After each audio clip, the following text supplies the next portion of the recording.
High to all. ఈరోజు మునగాకు పొడి చేస్తున్నానండి. మునగాకు తెచ్చేసి కడిగేసి ఆరబెట్టేసానండి.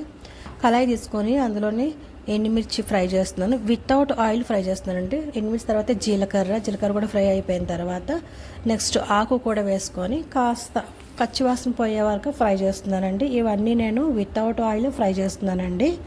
ఆకు చూడండి, ఇట్లాగా వెంటనే ఇట్లా క్రష్ చేస్తే వెంటనే ఇట్లా పౌడర్ లాగా అయిపోతుంది. ఇది కూడా ఒక బౌల్లో తీసేసుకున్నాను, ఆకు కూడా. నెక్స్ట్ వెంటనే మినగపప్పు అండి, పొట్టు మినపప్పు వేస్తున్నాను. దాని తర్వాత శనగపప్పు, ఇది కూడా ఫ్రై అయిపోయిన తర్వాత బౌల్లోకి తీసేసుకుంటున్నాను. కాస్తంత వెల్లుల్లి ఒక 10 రెబ్బల్లాగా వేసాను. ఇవి కూడా కాస్త గోరువెచ్చగా అన్నట్టు వేడి చేస్తున్నాను.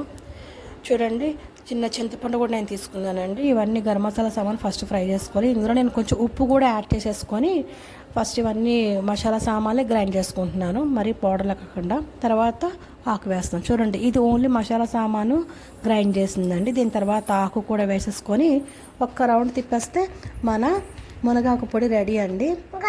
ఇది వేడివేడి అన్నంలోని నెయ్యి వేసుకొని ఒక 2 టీ స్పూన్లు పొడి వేసుకొని తింటే సూపర్ టేస్ట్. హెల్త్ కూడా చాలా మంచిదండి. చిన్నపిల్లలకి ఇంకా చాలా మంచిదండి. ట్రై చేయండి. నచ్చిందా మరి? Please like, share, subscribe.